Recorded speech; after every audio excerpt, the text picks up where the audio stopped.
이슈더 인터뷰. 오늘 첫 인터뷰는 우상호 대통령실 정무수석입니다. 연세대학교 총학생회장 출신 우수석은 2004년 열린우리당 국회의원을 시작으로 정치에 입문했고 3선 때인 2016년 민주당 원내대표를 지냈고 2022년엔 비대위원장도 지낸 관록의 정치인입니다. 지금은 이재명 정부 첫 정무수석으로 여야를 넘나들면서 큰 역할을 하고 있습니다. 우상호 수석 전화로 연결합니다. 우수석님 나와 계시죠? 네네, 안녕하세요. 네, 안녕하세요. 자, 긴박하게 돌아갔던 이재명 대통령의 일본 미국 순방 잠깐 짚고 가겠습니다. 정무수석으로서 총평을 해주신다면요. 지금까지 역대 한미 정상회담 중에 가장 잘된 회담이다. 네. 저는 그렇게 평가를 내립니다. 제가 볼 때 특히 트럼프 대통령과의 회담에서 굉장히 여러 가지 위기 요인이 있었는데 그랬죠. 예. 이걸 굉장히 잘 슬기롭게 극복을 해서 극적인 반전까지 만들어냈다. 예. 그래서 한편의 드라마를 보는 것 같지 않았나 저는 이렇게 좀 생각합니다. 그래요. 한편의 드라마. 정상회담이 시작되기 불과 몇 시간 전에 트럼프 대통령이 뭐 숙청, 혁명 이런 단어 쓰면서 긴장된 순간이 있었잖아요. 아, 그때 아주 그냥 앞이 깜깜했습니다. 그래요. 야, 이거 뭐 큰일 났구나. 이거 예. 그냥 이 회담이 결렬되는 모양이다. 막 이런 정도의 위기감이 있었거든요. 그랬군요. 근데 나중에 정상회담 하고 나서 두 분이 화기애애하게 웃으면서 걸어 나올 때 예. 아주 그냥 한숨을 훅 쉬었습니다. 그랬군요. 예. 그 짧은 3시간 동안 우리 정부가 어떻게 대응을 했던 거예요?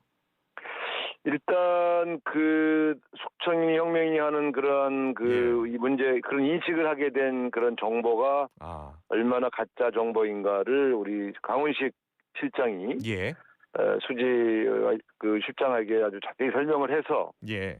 그것이 보고된 그것이 일단 편견을 드러내는데 굉장히 결정적이었다 이렇게 보고요. 그렇군요. 예.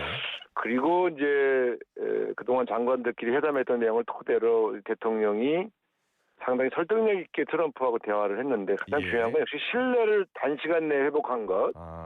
저게 어렵습니다. 사실은 한 3, 40분 대화하면서 이 친구 괜찮은데 이렇게 느끼게 만든다는 게 그게 보통 어려운 일이 아닌데 그걸 해낸 것 같습니다. 그래서 일단 신뢰관계가 형성되고 오해가 거치니까 여러 가지 문제들이 좀 잘 풀린 것 같습니다. 그렇군요. 예. 그 순방 직후에 북한의 김정은 위원장이 중국 열병식에 참석한다 이런 보도가 나왔는데 네네. 대통령실이 이제 미리 알고 있었다. 이런 흐름이 사실은 한미회담에 영향을 준 것이다라고 이렇게 이야기를 했어요. 이거 어떤 의미로 해석해야 될까요? 이런 거죠. 그러니까 김정은 위원장이 그 중국에 올 것 같다라고 하는 이제 그 정보를 입수하고 그 신빙성을 또 체크해 봤는데 상당히 신빙성이 높다 이렇게 판단을 했습니다. 그런데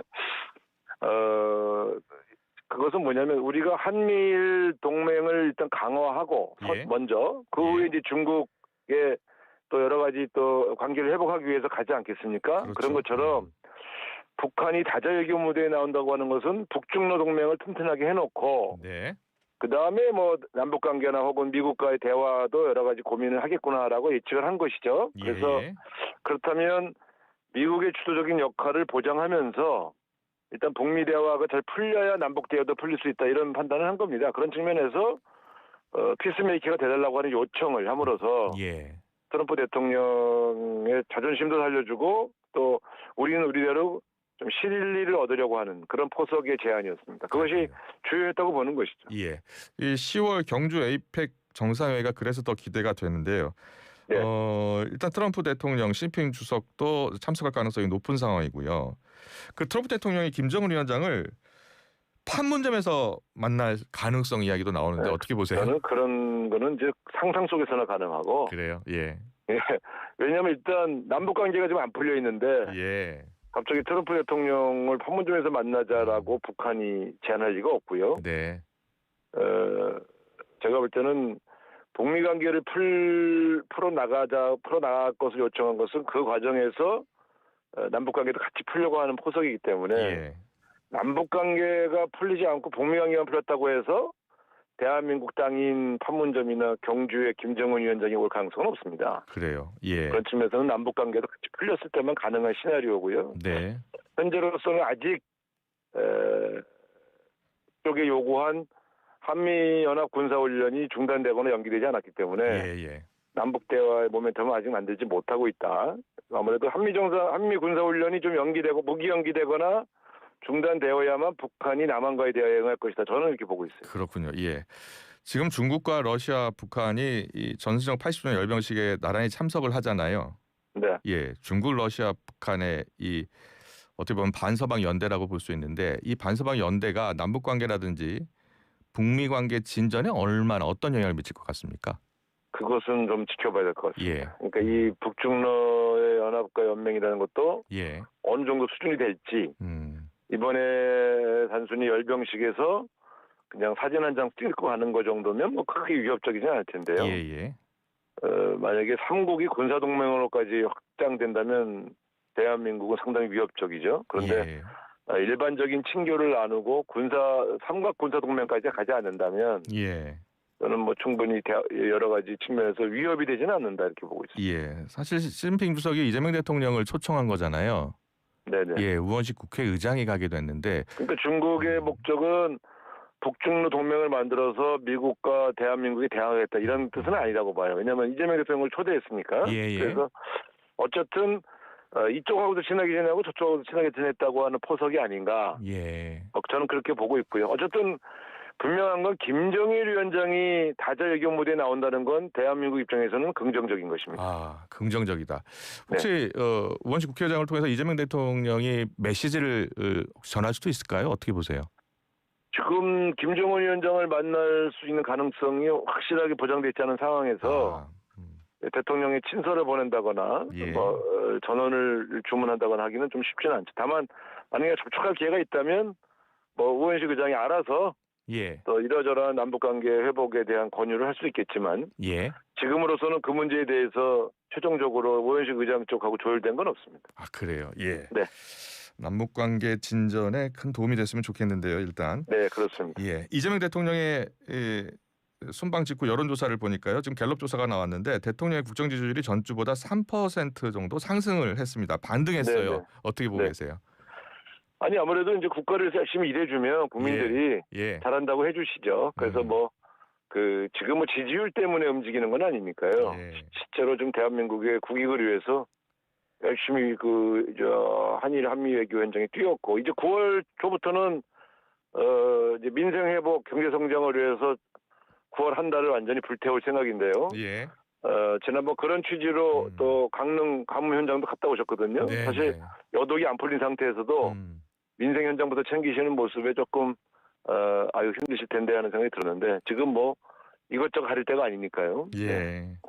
그래요. 우석이 대통령이 사실 순방 전에 지지율이 좀 떨어진 것과 관련해서는 조국 원장 사면 이슈가 있었고 이미 예상한 결과였다 이러면서 이 대통령이 가장 큰 피해자다라고 했잖아요. 싫어하는 분들은 싫어하실 수밖에 없죠. 어떻습니까? 한 2주 지났는데 이 조국 원장 사면 이슈는 이제 극복했다 이렇게 보십니까? 그러니까 이슈 자체로 손이 약해졌지만 그 사면에 대해서 섭섭한 마음을 갖고 있는 분들이 뭐 아직 다 마음을 돌리신 건 아니니까요. 근데 저는 그거는 저희로서는 불가피한 선택이었다고 말씀을 드리고 또 다른 분야에서 열심히 국가를 위해서 열심히 일하고 있습니다. 잘 이렇게 좀 지켜봐 주시고 도와주셨으면 좋겠습니다. 그 당에서는 조국 원장이 좀 자제했으면 좋겠다 이런 의견들이 좀 있는 것 같아요. 개인적으로 어떻게 보세요? 근데 뭐 그거는 저는 그렇게 봅니다. 어차피 당이 다르거든요. 그러니까 만약에 당이 통합돼 있다 그러면 같은 당 인사에게는 그런 조언을 할 수 있죠. 그런데 당이 다른 분에게 뭐 정치 활동 하지 마라 이렇게 말하기는 좀 어려운 것 같아요. 그래요. 알겠습니다. 이재명 대통령이 순방길에 돌아오자마자 여야 대표 회동 이렇게 하자라고 제안을 했고요. 근데 장도혁 국민의힘 대표가 좀 조건을 좀 건 것 같아요. 1대1 회동이 좀 약속됐으면 좋겠다. 그래야 가능하다라고 했는데 어떻게 보셨어요? 지금 뭐 어쨌든 그런 문제를 포함해서 물밑에서 좀 조율 중이고요. 아, 그래요? 잘 될 겁니다. 잘 될 것 같습니까? 조만간 만나기 위해서 지금 여러 가지 조율 중입니다. 그럼 먼저 장도혁 대표는 보니까 장도혁 대표는 좀 더 구체적으로 제가 구체적인 얘기는 좀 드리기 어렵고 이게 구체적인 얘기를 하면 또 회담이 깨질 수도 있거든요. 그래요? 왜 언론에 대고 얘기하냐 이렇게 불만이 생기지 않습니까? 그럴 수 있겠네요. 죄송합니다. 자세한 얘기를 드리지 못하는 점을 이해해 주시기 바랍니다. 일단 긍정적으로 전망을 해도 되겠습니까? 저는 뭐 어차피 안 만나겠습니까? 예, 뭐 알겠습니다. 여야 지도자들이 만나서 자꾸 대화를 해야죠. 예, 네. 우상호 수석께서 좀 큰 역할을 해주셨으면 좋겠어요. 네, 뭐 조금만 기다려 보시죠. 뭐. 예. 예, 알겠습니다. 그 여야 상황, 그리고 정청래 대표와 장동혁 대표 간의 이 지금 불편한 관계, 네. 우상호 수석께서는 어떻게 보고 계시고 어떻게 풀었으면 좋겠습니까? 저는 정치인들이 말 대 말로 다투거나 뭐 이렇게 대항하는 거에 있어서는 너무 심각하지 않다고 봐요. 말로 이루어진 일은 말로 풀면 되거든요. 예. 근데 더 심각한 거는 막 행동으로 다투거나 이러면 그건 좀 풀기가 쉽진 않아요. 예. 감정이 상하니까요. 그래서 지금은 말 대 말 정도로 말 대 말로 다투고 있다. 예. 그래서 이건 또 말로 풀면 된다. 저는 그렇게 생각합니다. 그래요? 과거에도 좀 여야가 그 말로 대치한 적이 있는데 네네. 결국은 다 잘 풀리지 않습니까? 그래요. 뭐 기본적으로 입장이 다르고 예. 또 작년 말에 여러 가지 그 엄혹했던 시기의 경험들을 했던 과정이어서 네. 네, 제가 볼 때는 시간을 두고 풀어갈 문제라고 봅니다. 그래요? 그럼 조만간 여야 대표가 악수하는 모습도 볼 수 있는 거예요? 그건 알 수 없죠. 그래요? 예. 네. 알겠습니다. 검찰 개혁 이슈로 좀 넘어가 보겠습니다. 검찰 개혁과 관련해서 당정대 이견이 있다 없다 여러 이야기 나오는데 우상호 수석께서는 일단 이견은 없다. 다만 차이라면 중수청을 법무부에 두나 행안부에 두냐는 차이다. 지금의 입장차는 어떻게 실효성을 확보하느냐가 문제다라고 하셨죠. 그렇습니다. 예. 이 검찰 개혁의 역사를 보면 뭐 공수처도 만들어 봤고 그렇지 않습니까? 검경 수사권 조정도 해봤고 검수완박도 해봤고 다 해봤잖아요. 예. 이것이 개혁이라고 말하지만 사실 그거 해나가면서도 다 만족을 못하잖아요. 그래서 이제 결국 가장 중요한 건 이제 수사와 기소를 분리하는 문제로 가지고 온 거죠. 예. 검찰 개혁의 역사를 짧게 말씀드리면. 예. 근데 이게 굉장히 어려운 일이어서 그동안 못했던 거 아닙니까? 근데 이번에 수사와 기소를 분리하기로 당정대 간에 합의를 했어요. 예. 이건 굉장히 큰 역사적 사건입니다. 예. 그러니까 말하자면 검찰청이라는 이름이 사라지는 거예요. 예. 검찰청 안에서 뭘 좀 역할 분담도 나눠보고 이렇게 보려고 하다가 바깥에 뭐 하나 세워보고 하다가 이제 아예 검찰청을 두 개로 나눠버리는 거 아니겠어요? 예. 이거는 이거만한 일이 어디 있습니까? 근데 이거를 합의했단 말이죠. 예. 그 다음에 이거에서 따르는 기관들을 어디에 두냐, 뭐 이거는 사실 제가 볼 땐 사소한 문제로 보여요. 예. 뭐 이 문제를 놓고 막 엄청나게 다툼이 있는 것처럼 보이지만 제가 볼 땐 법무부 밑에 두나 행안부 밑에 두나 그게 무슨 큰 차이인가. 다만 더 중요한 건 확실하게 수사 검사가 기소에 관련 안 되고 기소 검사가 수사에 관련을 못하게 하면 되지. 예. 그렇지 않습니까? 그게 제일 중요한 목표였는데 그래서 그거는 저는 뭐 이렇게 좀 이견이 있는 건 사실이지만 해결 못할 이견은 아니다. 예. 근데 다만 이제 이 문제를 토론하면서 인신공격들 하지 않아야 된다. 제가 볼 때 민영배 의원님도 그렇고 이문정 검사도 그렇고 이제 이런 방안이 제일 좋다 이렇게 말씀하시는 건 좋은데 사람을 거명해서 공격하는 방식은 저는 이렇게 썩 바람직해 보이지는 않아요. 그래요. 예. 논쟁을 하라고 그랬더니 싸움을 거는 거잖아요. 예. 논쟁을 하는 게 좋죠. 네. 예. 임문정 지검장이 정성호 장관조차 검찰에 장악돼 있다라고 비판한 대목을 말씀하시는 거예요? 더 이상 말씀 안 드리고요. 알겠습니다. 건강한 논쟁을 통해서 결국 이 목적은 국민들의 판단을 돕는 거 아니겠습니까? 그래요. 국민의 지지를 받지 않는 개혁이 성공할 수는 없는 것처럼 그래서 개혁을 추진하고 하는 정치인들끼리 혹은 검찰 내 인사끼리 서로 싸우는 모습은 이 개혁의 취지를 훼손하는 것이죠. 아무리 옳은 주장을 해도 그 조언을 드리고 싶습니다. 알겠습니다. 조만간 다 정리될 겁니다. 걱정하지 마십시오. 그래요. 예. 이재명 대통령이 29일 국무회의에서 중요한 쟁점에 대해서 국민 앞에서 논쟁하고 토론하고 본인이 주재할 수도 있다. 일종의 보여주기식은 안 된다라고 하신 이유는 뭐예요? 싸우지 말고 논쟁하라고 했지 않습니까, 제가? 예. 대통령의 뜻을 제가 전달하고 있는 거예요. 제가 대통령이 아니잖아요. 그래요? 뭐 직접 진짜 토론을 진짜 하겠다 이런 취지는 아니죠. 그래요. 알겠습니다. 자, 최교진 사회부총리 인사청문회가 이제 내일부터 시작이 되잖아요. 예. 야당에서는 뭐 사퇴해야 된다라고 이야기하고 있습니다만 대통령의 의중은 최규진 이번에 사회부총리 인사청문. 제가 좀 말씀드리면 이번에 지금 이제 4분의 장관급 인사청문회가 있는데요. 지금까지 거론된 것 쭉 봤는데 4분 다 크게 뭐 장관직을 수행하는데 결정적인 무슨 문제가 있다고 보지는 않습니다. 예, 알겠습니다. 바로 이진숙 위원장 이야기해 볼게요. 이진숙 위원장 관련해서 출마하려면 그만둬야 한다라는 말씀을 하셨잖아요. 네. 예, 이진숙 위원장이 바로 또 입장을 냈네요. 자신의 임기가 내년 8월까지이기 때문에 지금 그런 상황은 아니다라는 입장인 것 같아요.